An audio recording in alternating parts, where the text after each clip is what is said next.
When I first experienced my stroke, well, three actually, I wasn't thinking about growth. I was thinking about survival. I was trying to walk again, speak clearly, manage fatigue, cope with anxiety, deal with the grief, and somehow rebuild a life that no longer looked like the one I had before. Like many stroke survivors, I found myself in a strange new world where nothing felt normal and everything required effort. But over time, something started to shift, not with a moment of clarity or a single aha. It was subtle, quiet, but very real. The thing is, I didn't know what to call it. What I know now is that I was experiencing something called post-traumatic growth, but I didn't have the language for it at the time. I didn't even know it was a thing. All I knew was that I felt different. The trauma had changed me. And somehow, in the middle of the darkness, there were flickers of light. So, what is post-traumatic growth? Psychologists Richard Tedeschi and Calhoun first coined the term in the late 1990s. It's based on their research into people who had experienced major trauma, loss, illness, war, disasters, and who over time began to show signs not just of recovery, but of transformation. Post-traumatic growth, or PTG, is the positive psychological change that can occur as a result of struggling with trauma or highly challenging circumstances. It doesn't mean the trauma didn't hurt. It doesn't mean you're grateful it happened. It definitely doesn't mean everything becomes easy.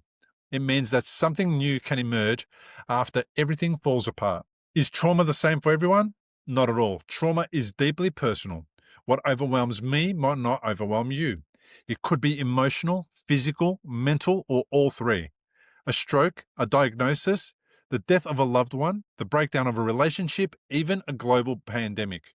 Trauma is anything that pushes us beyond our ability to cope and forces us to adapt.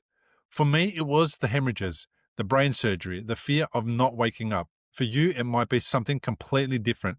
But no matter what form it takes, trauma shakes our foundations, and that shake-up can create space for growth. This is where things get interesting. Post-traumatic stress and post-traumatic growth are not opposites. You can experience both at the same time.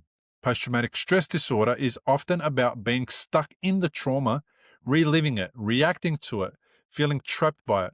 Post-traumatic growth is about what happens in the moments between the pain, when new perspectives start to take root. So if you're still having hard days, you're not doing it wrong. You're human. Growth doesn't mean the struggle goes away. It means that within the struggle, you start noticing changes, shifts in how you see the world, yourself, and your relationships. Tedeschi and Calhoun identified 5 domains where people tend to experience growth after trauma. As I reflect on my own recovery, I can see how every one of these showed up in my life, even though I didn't recognize them at the time. Number 1, appreciation for life. After stroke, the small things became big things.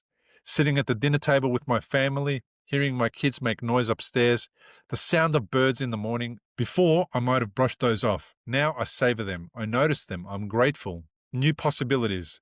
Before stroke, I wasn't the kind of guy who made podcasts, wrote books, or spoke publicly. But during my recovery, I found myself saying yes to new things, TV interviews, radio spots, creating a platform for stroke survivors.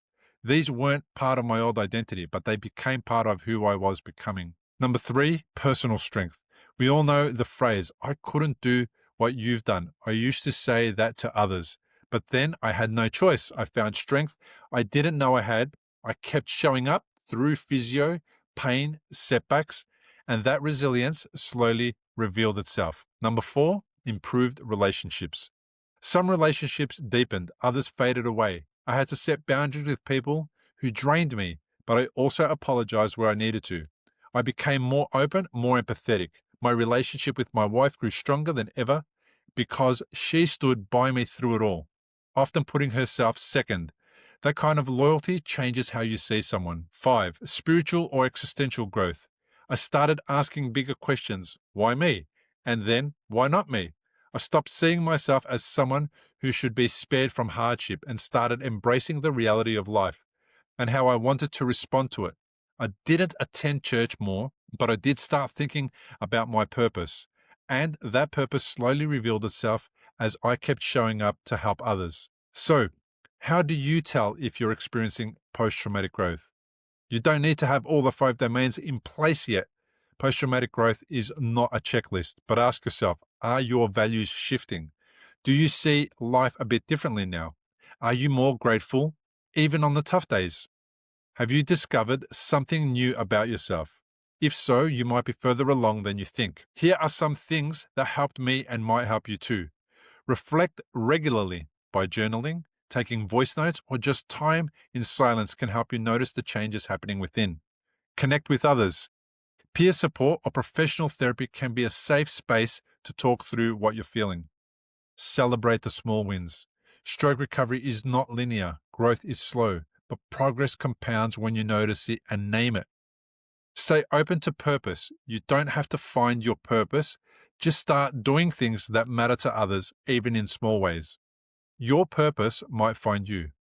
And final thoughts? Growth is messy. It's not tidy or predictable, but it's worth it. You don't have to go back to who you were before the stroke. In fact, you probably shouldn't. That version of you didn't know what they know now. Post-traumatic growth is about becoming someone new, bringing the old you along for the ride, but integrating those hard-earned lessons into a wiser, more grounded version of yourself. If that resonates with you, you might be experiencing post-traumatic growth already, and I think that's something worth celebrating. Let me know in the comments, are you noticing signs of growth in your recovery? Have your values or relationships changed? I'd love to hear your story. And if this video helped you, please consider liking, subscribing, and sharing it with someone who might need to hear this story. See you in the next one.